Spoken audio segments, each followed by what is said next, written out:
Hello everybody, this is Maniac4Bricks, and this video is long overdue, but here we are, and I'm happy to share about it.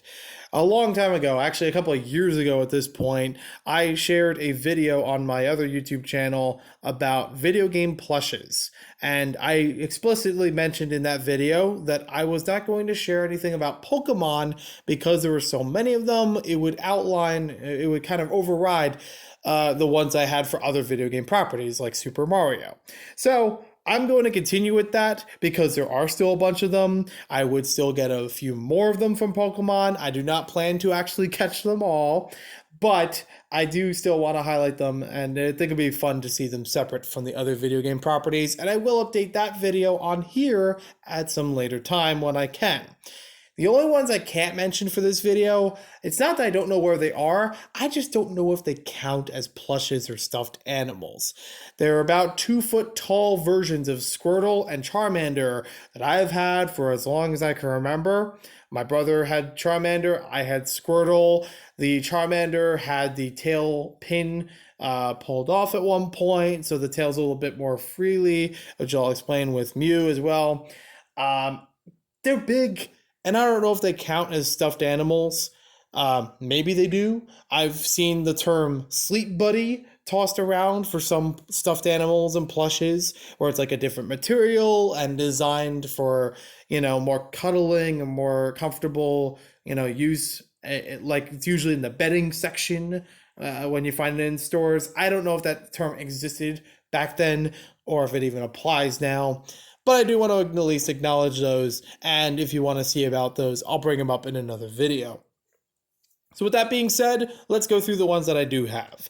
The bottom half here are the ones that I had when I was very young, getting into Pokemon. I first grew up with Pokemon by the TV show and a little bit of the video games. Not the Game Boy ones, mind you, except for Pikachu, the Yellow Edition, which I didn't have until a little bit later, but mostly through the Nintendo 64. A bunch of the spin-off games like Pokemon Stadium, Pokemon Snap, Pokemon Puzzle League. That's where I really started with that. I was watching the TV show pretty much regularly, like as episodes were coming out. It was even fun watching them on reruns when I come home from school and have an after-school snack before getting into homework, put on WP 11 or whatever, and we're watching a Pokemon episode. And with snack time. So these are early ones. I don't know which order I got them in. I don't remember exactly how I got them. There is a possibility that a few of these I didn't get firsthand. Like these two might have actually already been used before I got them. This one is the only one I really know about because I've seen. This actually came with a collection of things. This was from Burger King Happy Meal Toy, where they had a couple of Pokemon figures as stuffed animals. This was for one of the movies, if I recall correctly, back in, it says 1999. Maybe it was before the movie came out. It might have been from Mewtwo the first movie or so. But yeah, it's an Oddish. He's got a little extra texture on the feet. I love this one. I don't know why it always sticks with these, even though it could stick with the other Burger King promotional, Pokemon toys. But it feels like a stuffed animal, so might as well keep it with the stuffed animals. And little fronds on the top of him. Yeah, neat. There's a couple other ones. I don't remember what they all are, but I do know Chad Tronic did a big video about the Burger King Pokemon toys for the first movie. So you want more information, head over there. Moving on from there, we've got Mew. As I mentioned earlier, I had a Charmander where there was supposed to be a pin around like the neck head area, and it would hold the tail in place. That's very common for a lot of stuffed animals. And Mew was one like that as well. But at some point, that pin came apart, or it was ripped apart, or it just fell apart. So now Mew has a very loose tail. That's why it's very limp around here, because it wasn't really intended to be, free floating like the rest of it. Still rigid for the rest of it. For the rest of the tail, always going to keep that shape in some way. There's a nice face on there. And unfortunately, no tush tag. That's been ripped off a long time ago. Yes, I know that thing. That is actually a term. The tush tag. Of how it was manufactured, what material it's made out of, when it was released, that kind of stuff. Eyes are a little bit you know, scratched up a little right there and on the bottom. Maybe. It's okay. It's Mew. It looks happy.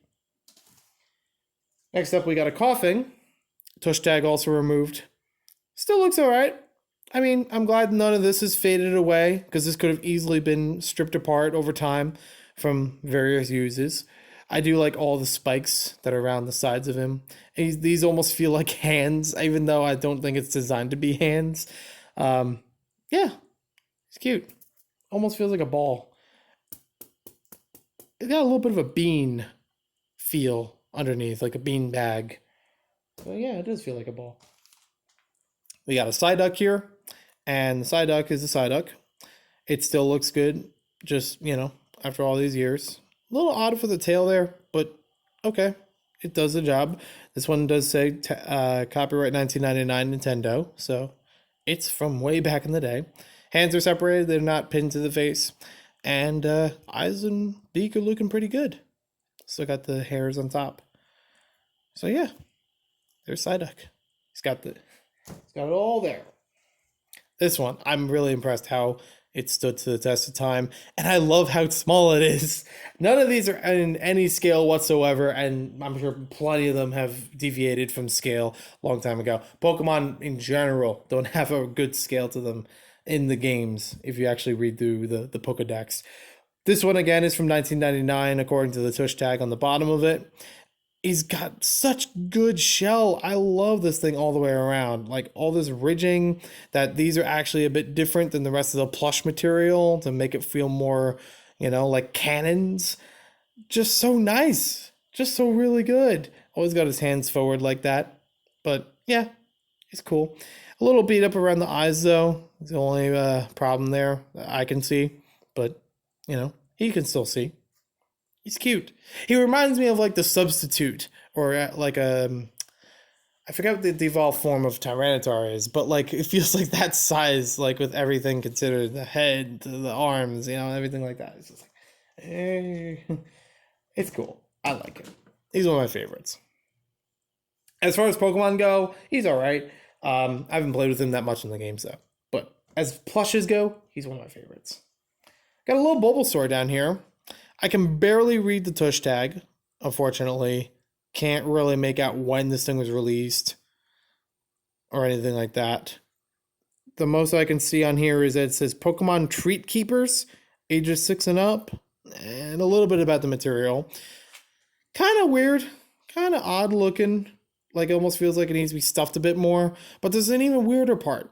He's got a Velcro opening underneath here. I don't know if it's intended to be like a puppet or something because it doesn't really have enough room to fit your hands. I don't know if it's supposed to have a sound piece or something in there.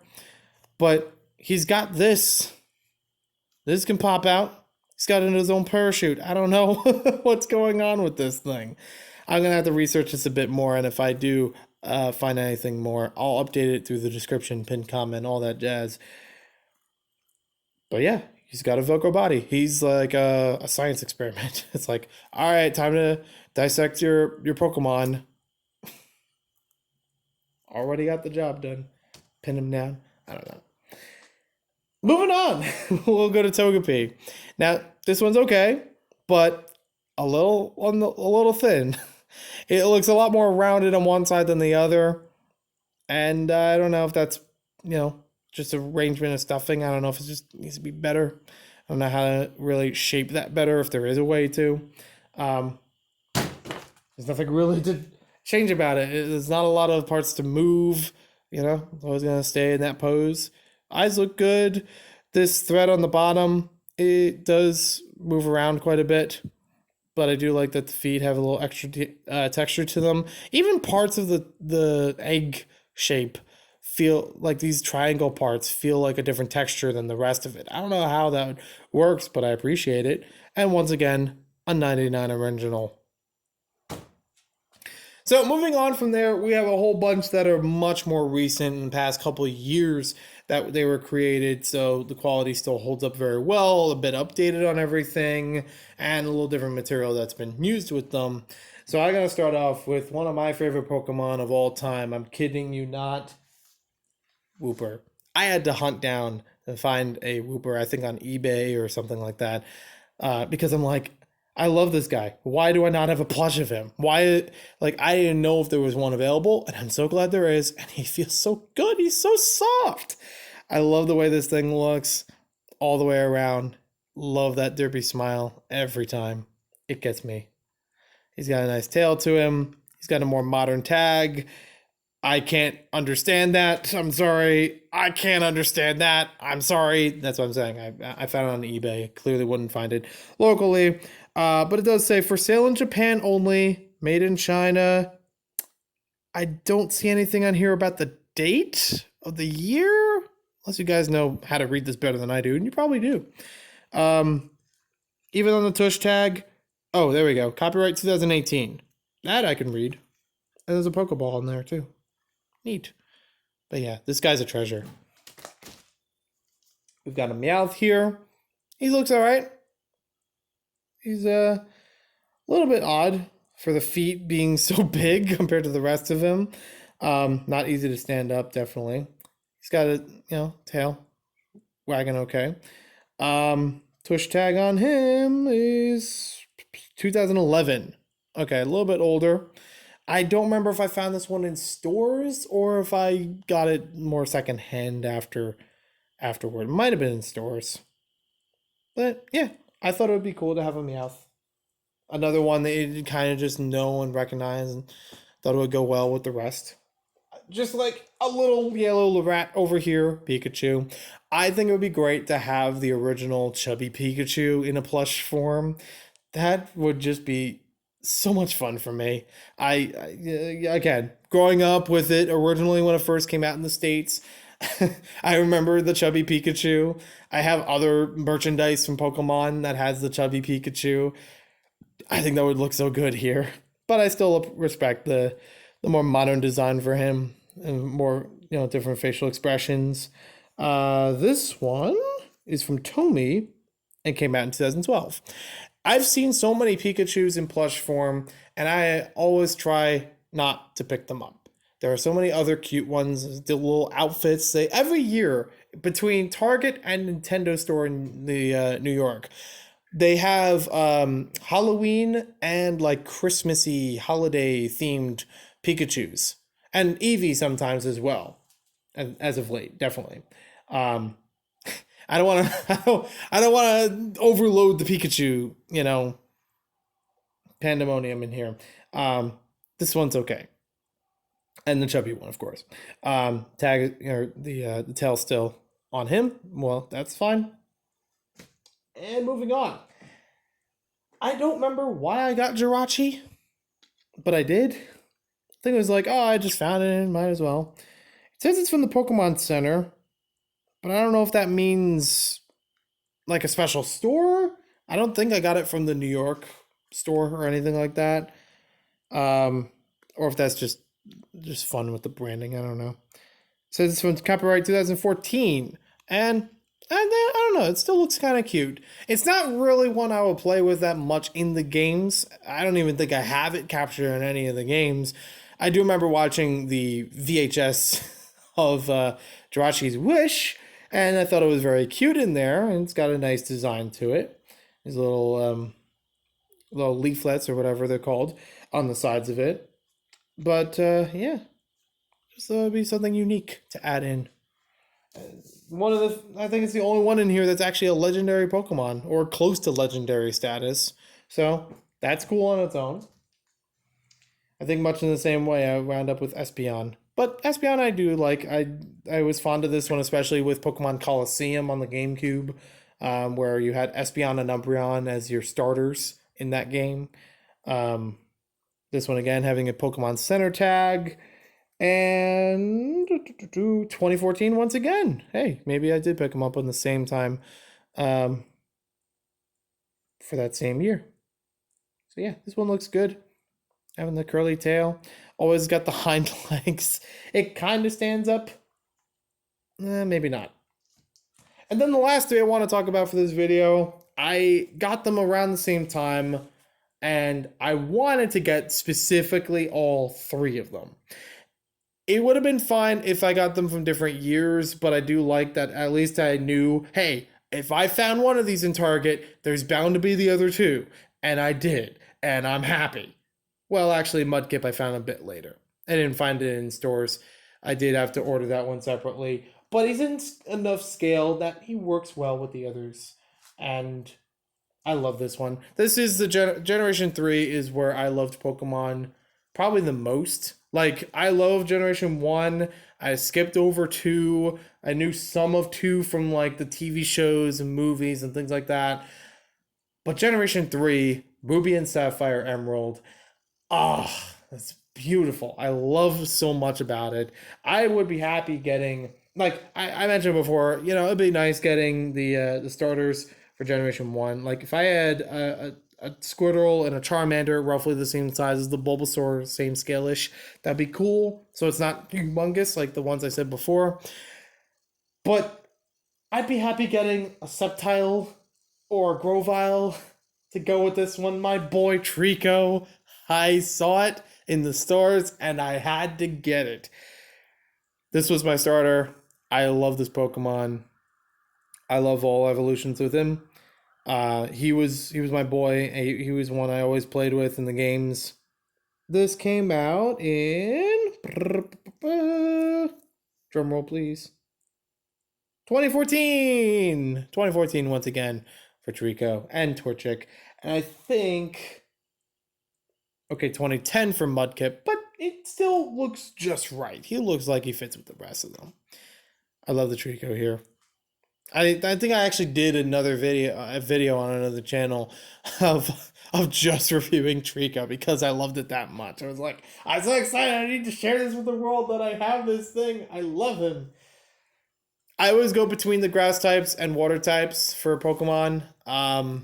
In general, in the games. I mean, I'll still have all the other types to some degree, but as starters go, I usually go between water and grass. I don't think I've ever played with a fire one. Not that I remember of, but maybe someday I will. I don't know. Got a Torchic here. It's Torchic. It's cute. I love this thing. I probably would play with this at some point. That would be great. Anytime I played Ruby and Sapphire and Emerald, I always just choose Trico. But I wouldn't mind switching it up with Mudkip and Torchic. I think it might be fun playing with Blaziken as the evolved form. Another 2014 one, if I remember correctly. Yep, there we go. It's a little hard to stand up. You can even see just by the feet. It's like it doesn't really. Yeah, it's too top heavy. A lot of them, yeah, if they're too top heavy, it's not going to do anything. Mudkip is a little hard to stand up because he's top heavy, but like front heavy. So he'll dip forward. But Mudkip is Mudkip. It's right there. I love the little beady feet. It's almost like it's not there, but it is. It's hilarious. But I'm happy to have all 3 of them here. Of a complete of starters. I would not collect the plushes the way I would collect the Pokemon in the games, as I mentioned earlier. I mentioned I would like to have a Grovyle or Sceptile or both if they exist and they're not ridiculously expensive. I would like to have a chubby Pikachu. I'm sure that existed back then. I don't know if they would recreate it now because of the modern Pikachu design. I mentioned getting the starters for the first generation. Would I do anything in second generation? It's not that I hate it. I just skipped over it. I wasn't familiar with it as much. I did watch some of the Johto region like TV show episodes, but I don't know. Didn't gravitate towards me. I mean, for the games especially because I didn't own silver or gold. So that's that. Maybe a Mewtwo would be nice. Might be cool. Maybe a Gengar. I don't know. It might be kind of cool. Trying to think. I think somewhere I have a plush Pokeball. Or at least I've seen them in Targets before. I don't remember if I've picked one up. And taken it home, I should say. Not just pick it up in the store and play around with it. But yeah, if for Pokeballs, it would be nice to have a standard Pokeball, a Master Ball. Um, I don't know if I'd have other ones. Maybe a Great Ball. Yeah, that would be cool, actually. Great Ball's always nice. They're great. So there we go. I'll let you know in the comments down below if I think of anything else for other footnotes or other things to correct from this video. But let me know in the comments what you think about these, if you have anything that you've collected or would like to collect. Oh, I just remembered one I need to collect. And if you know me, you know what it is. I need a Feebas plush. All right, let's go hunt for that. I'll talk to you later.